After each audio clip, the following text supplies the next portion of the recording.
بہت بڑی مصیبت آنے والی ہے۔ میں نے یہ خواب دیکھا ہے اور حضرت عباس نے کلمہ نہیں پڑھا اور ساتھ یہ بھی بتایا حضرت عاتقہ نے کہ اس خواب کو جا کے بیان نہیں کرنا۔ تو حضرت عباس باہر نکلے، آگے سے جو ہے ولید نامی شخص ملا، اسے یہ خواب سنایا اور اسے کہا یہ آگے بیان نہیں کرنا، اس کو راز رکھنا ہے۔ اور اس نے جا کر اپنے باپ عتبہ کو بتا دیا، عتبہ نے ابو جہل کو بتا دیا۔ اب جس وقت شام کا ٹائم تھا، حضرت عباس کہتے ہیں میں خانہ کعبہ کا طواف کرنے کے لیے گیا تو میں نے دیکھا کہ ابو جہل اپنے لوگوں کو بٹھا کے اسی خواب کو بیان کر رہا ہے، اس کا تذکرہ کر رہا ہے۔ اور مجھے مخاطب ہو کر ابو جہل نے کہا کہ اے عباس، اگر 3 دنوں کے اندر ہمارے اوپر کوئی مصیبت نہ آئی تو پھر دیکھ لینا کہ تمہارا گھر جو ہے یہ عرب کے گھروں میں سے سب سے جھوٹا گھر قرار دیا جائے۔ یہ بات مشہور ہو گئی چلتی چلتی عورتوں کے منہ میں، مردوں کے منہ میں، زبانوں پر۔ جب حضرت عباس گھر آئے تو آپ کی خواتین نے کہا کہ عباس آپ ان لوگوں کو منہ توڑ جواب کو نہیں دیتے، یہ پہلے تمہارے خاندان کے مردوں پر زبان درازی کر رہے ہیں، اب تمہاری عورتوں کے بارے میں بھی انہوں نے زبان درازی شروع کر دیا ہے، آپ انہیں کو منہ توڑ جواب کو نہیں دیتے۔ اب 2 دن گزر گئے تھے، تیسرا دن تھا کہ وہ جو ہے شخص جس کو ابو سفیان نے بھیجا تھا وہ آیا، اونٹنی کے اوپر سوار ہے اور اونٹنی کی ناک بھی کاٹ دی، کان بھی کاٹ دیے، اپنا گریبان بھی کاٹ دیا ہے اور پجامہ الٹا کر دیا ہے اور زور زور سے چیخ رہا ہے کہ اے گروہ قریش، اے مشرکین مکہ، جلدی آؤ اور تمہارا قافلہ جو ابو سفیان کی سرپرستی میں ملک شام گیا ہوا ہے، اس قافلے کو اگر تم بچا سکتے ہو تو بچا لو، ورنہ تمہارے قافلے کو روکنے کے لیے حضرت محمد مصطفیٰ ان کے صحابہ ان پر حملہ کر رہے ہیں۔ اور ان سے حضرت عاتقہ نے کہا تھا، جو خواب آیا تھا کہ 3 دنوں تک یہ لوگ اپنی قتل گاہوں پر پہنچ جائیں گے، اور ادھر سے جس وقت یہ تیسرا دن تھا اور یہ پیغام دیا گیا، فوراً قریش نے تیاری کی اور ابو جہل نے تمام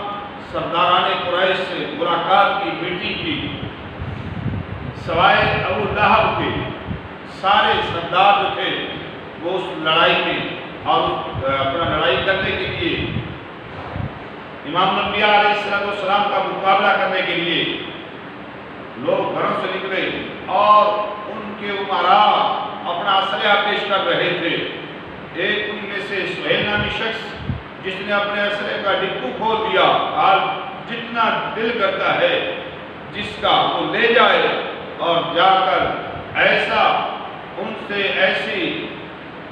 لڑائی کی جائے عبرتناک، تاکہ انہیں بعد میں آنے والوں کو بھی پتہ چل جائے۔ یہ ان کی سوچ اتنی گھٹیا تھی۔ تو ابو جہل جو ہے اس نے لوگوں کو جب تیار کر لیا، اب یہ مکہ شریف سے پوری تیاری کے ساتھ اب یہ لڑائی کی نیت سے مشرکین مکہ نکلے ہیں، لڑائی کی نیت سے، جب مسلمان نبی علیہ السلام اور صحابہ اکرام لڑائی کی نیت سے نہیں بلکہ وہ اس قافلے کو روکنے کے لیے نکلے تھے۔ شاید اللہ تعالیٰ اس قافلے سے مسلمانوں کو رزق عطا فرما دے۔ جس وقت یہ مشرکین مکہ، ابو جہل، عتبہ، شیبہ، سارے سرداران قریش شامل تھے اور مکہ شریف سے تقریباً 3-4 منزل کے فاصلے میں پہنچے۔ ادھر سے ابو سفیان نے امرأ القیس، ایک تو بہت بڑا شاعر ہے، امرأ القیس بہت بڑا شاعر، اس کو قاصد بنا کے بھیجا کہ جاؤ جا کر مشرکین مکہ اور سرداران قریش کو بتا دو اب ہمارا قافلہ جو ہے وہ صحیح سلامت جو ہے، ہم وہاں سے گزر رہے ہیں جہاں پر مسلمان ہم تک نہیں پہنچ سکتے، سمندر کے کنارے کنارے اس نے اپنے قافلے کا رخ کر دیا، رستہ بدل دیا۔ ابو سفیان نے کہا کہ آپ تمہیں آنے کی ضرورت نہیں، لہٰذا اب ہم ان سے محفوظ ہو چکے ہیں۔ جس وقت امراء القیس نے آ کر بتایا تو اب کہا کہ رک جاؤ، واپس چلتے ہیں۔ ابو جہل نے کہا نہیں، ہم جائیں گے، ہمارے پاس اونٹ ہے، ہم بدر کے میدان میں پہنچیں گے اور بدر کے میدان میں وہاں اپنے اونٹوں کو ذبح کریں گے، شرابیں پئیں گے اور اپنی ان لونڈیوں کو رقص کروائیں گے، ان کا رقص دیکھیں گے، تو وہاں 3 دن تک ہم ٹھہریں گے، تو تاکہ کوئی بھی آئندہ کے بعد قافلہ جو ہے وہ ہمارے مقابلے کے لیے نہ نکلے، ہماری ٹھاٹ باٹ، ہماری جگراہٹ کا پتہ چل جائے لوگوں کو۔ تو یہ ان کی سوچ تھی ابو جہل کی۔ تو اب لے کر یہ نکل پڑا۔ ادھر سے نبی علیہ السلام ان کو بھی خبر ہو گئی کہ ابو جہل ایک بہت بڑا لشکر جرار لے کے آ رہا ہے، اور یہ چلتے چلتے یعنی 12 رمضان المبارک کو یہ قافلہ مدینہ شریف سے روانہ ہوا تھا، اور بدر کے میدان میں جب پہنچا 17 رمضان المبارک کو یہ جنگ بدر جو ہے یہ واقعہ پیش آیا۔ اب اس وقت راستے میں حضور علیہ السلام پہنچے ایک مقام پر، پتہ چل گیا کہ کفار لشکر جرار لے کر آ رہے ہیں۔ تو نبی علیہ السلام نے اب صحابہ اکرام سے مشاورت فرمائی۔ جب سرکار نے صحابہ سے مشاورت کی تو حضرت سیدنا صدیق اکبر رضی اللہ تعالیٰ عنہ کھڑے ہوتے ہیں اور تقریر کرتے ہیں، بڑی شاندار تقریر کی، اور اس کے بعد حضرت سیدنا عمر فاروق رضی اللہ تعالیٰ عنہ نے بڑی ایک جامعہ تقریر فرمائی، اور اس کے بعد حضور علیہ السلام نے انصار صحابہ کی طرف مخاطب ہو کر کہا، ان سے مشاورت بھی۔ حضرت سعد بن عبادہ رضی اللہ تعالیٰ عنہ آپ کھڑے ہو گئے اور آپ نے بڑی لچے دار اور بڑی اچھی گفتگو اور اچھی تقریر فرمائی، اور حضرت سعد بن عبادہ جو انصاری قوم کے سردار تھے عرض کرنے لگے کہ یا رسول اللہ صلی اللہ علیہ وسلم، ہم نے تمہارے ہاتھ پہ چونکہ انصار سے یہ معاہدہ ہوا تھا نبی علیہ السلام کا، انہوں نے معاہدہ کیا تھا کہ یا رسول اللہ اگر کوئی مدینے میں آ کر آپ پہ حملہ کرتا ہے تو ہم آپ کے ساتھ لڑیں گے اور مقابلہ ان کا کریں گے اور ان کو نیست و نابود کر دیں گے، لیکن اگر مدینے کے علاوہ مدینے سے باہر کی لڑائی ہوتی ہے تو ہم ساتھ نہیں جائیں گے۔ یہ معاہدہ ہوا تھا، اس لیے اب حضور علیہ السلام نے ان سے مشاورت فرمائی کہ حضور اپنے معاہدے پہ پکے ہیں، لیکن تاکہ پتہ چل جائے اب جنہیں میں نے کلمہ پڑھایا ہے، اب جن کی میں نے تربیت فرمائی ہے، اب ان کا ایمان کتنا مضبوط ہو گیا ہے۔ جس وقت حضور علیہ السلام نے فرمایا تو حضرت سعد بن عبادہ رضی اللہ تعالیٰ عنہ آپ تقریر کر رہے ہیں، حضور کی موجودگی میں، آقا علیہ السلام کی صدارت میں حضرت سعد بن عبادہ بڑی تند و تیز تقریر فرما رہے ہیں اور بڑی جلالی گفتگو جلالی تقریر کر رہے ہیں۔ حضرت سعد بن عبادہ رضی اللہ تعالیٰ عنہ آپ کہتے ہیں لا نقول کما قال قوم موسیٰ علیہ السلام فاذهب انت وربك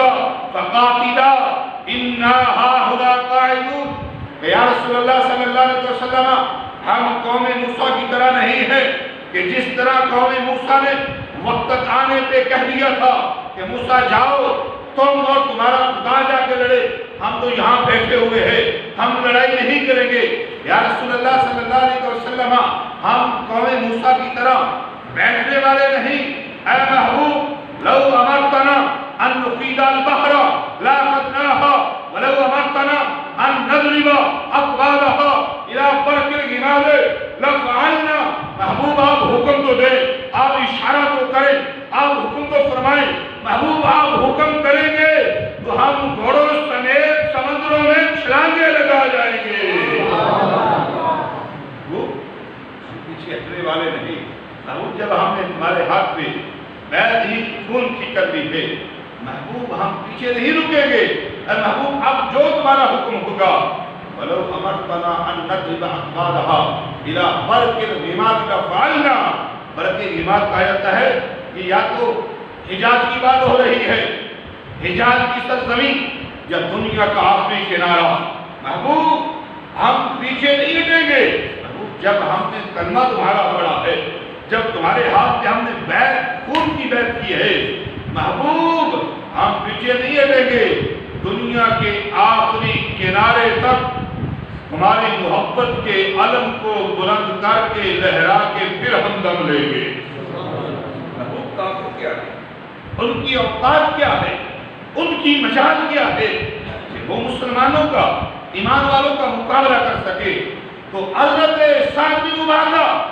رضی اللہ تعالیٰ عنہ یہ بتا رہے تھے رب کعبہ کی عزت کی قسم ہے کہ جس وقت ایک وقت تھا یہ عہد ہو رہا تھا، پھر وقت آیا چشم فلک گواہ ہے، ارے بدر کے ریگزار نے دیکھا، چمکتی ہوئی تلواروں نے دیکھا، حنین کے سروں نے دیکھا،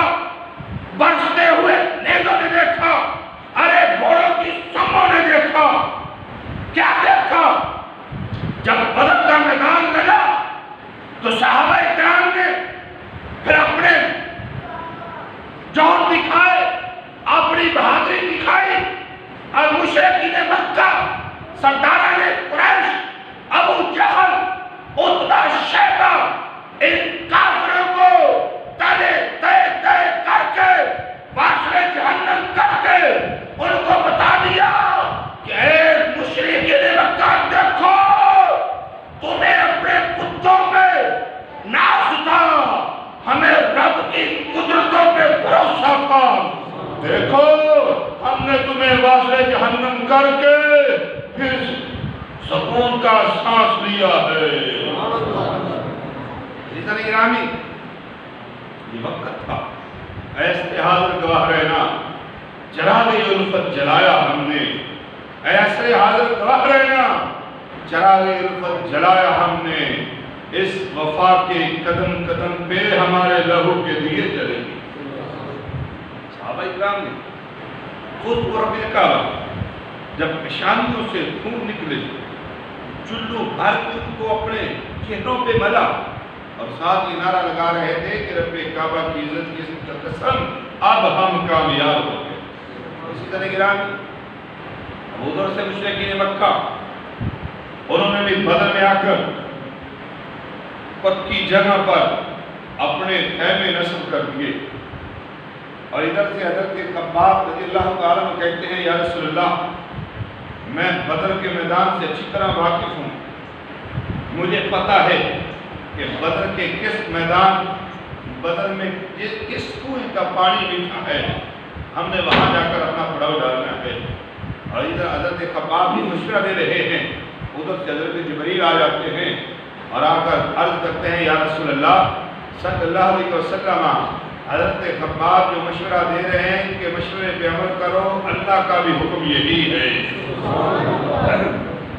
عزیزان گرامی اب 313 صحابہ کی تعداد ہے اور ادھر 950 کے قریب ہے، اور ادھر صرف 2 گھوڑے ہیں، 70 اونٹ ہیں، 6 ذرے ہیں، 8 شمشیریں ہیں. یہ لڑائی کرنے کے لیے تو نہیں آئے تھے، لیکن جب دیکھا کہ آگے سے دشمن لڑائی اور مقابلے میں آ رہا ہے، اب ایمان والوں کا ایمان یہ نہیں تھا، صحابہ یہ نہیں تھا کہ ڈر جاتے پیچھے ہٹ جاتے، نہیں یہ تو پہلے ہی چاہتے تھے اور حضور سے پوچھتے تھے کہ یا رسول اللہ کب وقت آئے گا ہمیں جہاد کا حکم ملے گا، ہم کافروں کو مولی گاجر کی طرح کاٹ کے بس میں جہنم کریں گے. ان کے تو پہلے یہ جذبات تھے ایمان والوں کے. جب وقت آیا تو عزیزان گرامی محبوب علیہ السلام وہاں پہ جب میدان بدر بڑا شعار کر رہا ہوں میں، تو جب میدان بدر میں پہنچے، اب یہ میدان بدر پہاڑوں کے درمیان ایک خالی میدان کا نام بدر ہے. اور اس کی لمبائی تقریباً 5 میل، چوڑائی 4 میل ہے، اور یہ پہاڑ ہی پہاڑ ہے۔ اور میرے محبوب علیہ السلام نے تو پہلے ہی نشاندہی فرما دی تھی، ابھی جنگ شروع نہیں ہوئی تھی، رات کو حضور نے فرما دیا تھا کہ اے میرے صحابہ یہاں پہ ابو جہل مرے گا، اے میرے صحابہ یہاں پہ عتبہ مرے گا، یہاں پہ شیبہ کی لاش تڑپے گی، یہاں پہ فلاں کافر مرے گا۔ صحابہ کہتے ہیں رب کعبہ کی عزت کی قسم ہے، محبوب علیہ السلام نے اپنی چھڑی سے جو نشانات لگائے تھے 1 انچ بھی وہ کافر اس جگہ سے دور نہیں گرا۔ جس جگہ پر محبوب نے نشان لگائے ہیں وہی وہ کافر اس جگہ پہ آ کے مرے۔ اب جنگ شروع ہونے سے پہلے ابو حکیم بن حزام نے عتبہ کو کہا کہ جس وقت اس فوج کا جائزہ لیا گیا، دیکھا گیا، انہوں نے ابو جہل نے اپنا آدمی بھیجا کہ جاؤ دیکھ کر آؤ مسلمانوں کی فوج کتنی ہے، اور جا کر بتایا گیا، اور پھر دوسرے سپاہی کو بھیجا گیا فوجی کو جاؤ ان کی طاقت کا اندازہ لگاؤ۔ جب وہ آدمی خاص دیکھ کے گیا اس نے جا کر بتایا کہ ان لوگوں کے پاس سوائے موت کے اور کوئی چارہ نہیں، وہ پیچھے ہٹنے کے لیے نہیں آئے، وہ اپنی زندگیوں کو جانوں کو قربان کرنے کے لیے آئے ہیں۔ اے ابو جہل پیچھے ہٹ جا، پیچھے چلا جا، واپس لوٹ جا، ورنہ وہ لوگ تو اپنی کشتیاں جلا چکے ہیں، وہ تو فیصلہ کر چکے ہیں کہ یا قربان ہو جائیں گے محبوب کی محبت پر، یا ان کافروں کو واسطے جہنم کر دیں گے۔ اب حکیم بن حزام نے جب جائزہ لیا عتبہ کو بتایا کہ دیکھو یہ لوگ کون ہیں، یہ کسی کا کوئی جنگ میں باپ ہوگا، کسی کا کوئی آگے سے بیٹا ہوگا، کسی کا کوئی بھائی ہوگا، کسی کا ماموں ہوگا، کسی کا کوئی چچا ہوگا، یا اپنے ہی ان لوگوں کو مارنا چاہتے ہو، انہیں قتل کرنا چاہتے ہو، ان سے لڑائی کرنا چاہتے ہو۔ جس وقت حکیم بن حزام نے عتبہ کو سمجھایا، اس نے کہا جاؤ یہی بات جا کر ابو جہل کو بتاؤ۔ جب حکیم بن حزام ابو جہل کے پاس آیا اور آ کر یہ پیغام سنایا، بتایا، ابو جہل کہنے لگا کہ عتبہ تو بزدل ہو گیا ہے، وہ اس کی تو سانسیں پہلے ہی پھوٹنا شروع ہو گئی ہے۔ تو جب عتبہ کو پتا چلا تو عتبہ نے کہا کہ اب مجھے نہیں، ڈرپوک میں نہیں ہوں، اب اس ذلیل کو پتا چلے گا کہ کون کس کی سانس پھولی ہے اور کون ذلیل ہوا ہے۔ یہ عتبہ ابو جہل کو کہہ رہا ہے۔ وسیلہ گرامی، اب جس وقت رات کا وقت جمعے کی رات تھی اور پڑاؤ ڈالے گئے، کافروں نے پڑاؤ اپنی مضبوط پکی جگہ پہ ڈالا اور مسلمانوں نے ریتلی زمین پر اپنا پڑاؤ ڈالا۔ جس وقت خیمے نصب ہو گئے، تھکاوٹ ہے، رات کے وقت جب نیند آئی، صحابہ اکرام رضوان اللہ علیہ اجمعین ان کے ذہنوں میں آ کر شیطان وسوسے ڈالنے لگا کہ دیکھو تم اپنے آپ کو حق پہ سمجھتے ہو،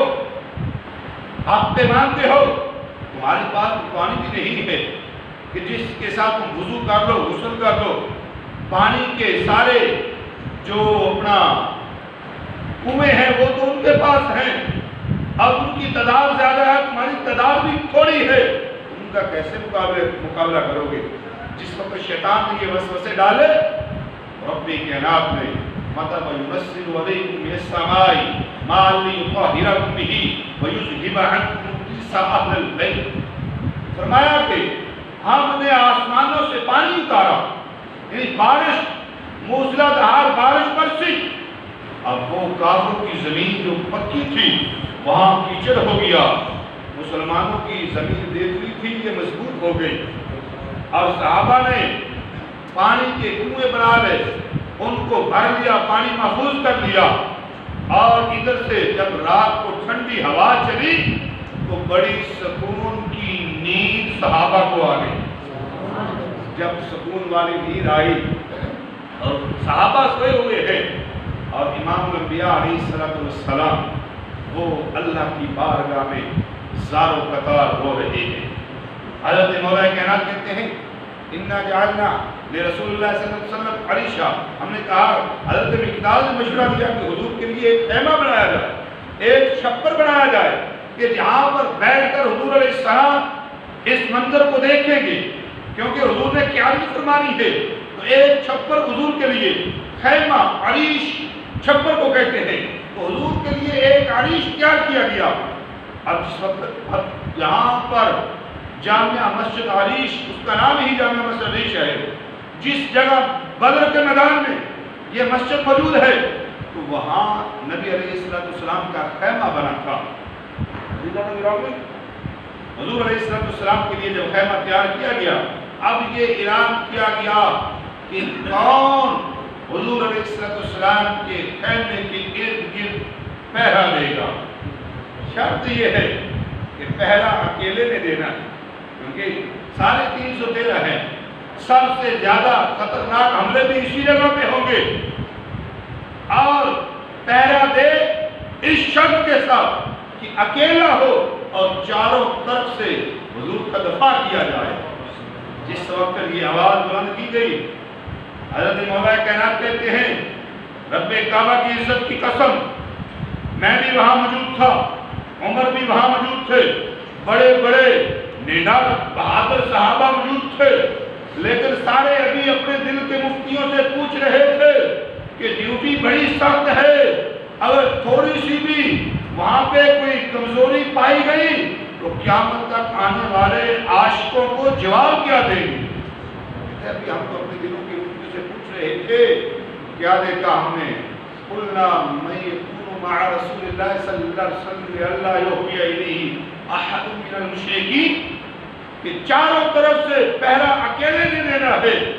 جس وقت یہ اعلان کیا گیا، ہم نے کیا دیکھا؟ وَاللَّهِ مَا دَنَا مِنَّا أَحَدٌ إِلَّا أَبُو بَكْرٍ رضی اللہ تعالی عنہ شاہدًا بِالسَّيْفِ عَلَى رَأْسِ رسول اللہ صلی اللہ علیہ وسلم۔ ہم نے دیکھا خدا کی قسم ابو بکر اپنی تلوار کو لہراتے ہوئے میدان میں اتر آئے، کھڑے ہو گئے۔ آگے اس دن ہمیں پتا چلا کہ ابو بکر سے بڑھ کر سب سے زیادہ شجاع انسان بھی زمین پہ کوئی نہیں، انبیاء کے علاوہ تمام انسانیت میں سے سب سے زیادہ بہادر جو ہے وہ حضرت سیدنا صدیق اکبر ہے۔ عزیزان گرامی، جس وقت پھر حضرت صدیق اکبر نے یہ ڈیوٹی دی تو پھر چاروں طرف سے پہرا دے کر سارے بار تلوار و تیروں کے اپنے جسم پہ کھائے ہیں، لیکن محبوب کے جسم پہ آنچ نہیں آ رہی۔ چاروں طرف سے مقابلہ کیا، رات کو صحابہ میٹھی نیند سوئے ہوئے ہیں، محبوب علیہ السلام اللہ کی بارگاہ میں اِذْ تَسْتَغِیثُونَ رَبَّکُمْ فَاسْتَجَابَ لَکُمْ اَنِّی مُمِدُّکُمْ بِأَلْفٍ مِّنَ الْمَلَائِکَةِ مُرْتَفِیقٍ۔ رب فرماتا ہے محبوب اس وقت کو یاد کرو جب تم فریاد کر رہے تھے، ہم نے تمہاری فریاد کو سنا، فَاسْتَجَابَ لَکُمْ، تمہاری دعا کو قبول فرما لیا۔ صحابہ کہتے ہیں کہ حضور نے اس وقت اس انداز میں زار و قطار میں دعا فرمائی، اس سے پہلے ہم نے محبوب کو ایسی دعا کرتے ہوئے نہیں سنا تھا۔ جس وقت حضور علیہ السلام اللہ کی بارگاہ میں گڑ گڑا کے دعا کر رہے ہیں، ادھر سے حضور علیہ السلام کے مبارک کندھوں سے آپ کی چادر مبارک کی نیچے کھسک جاتی ہے،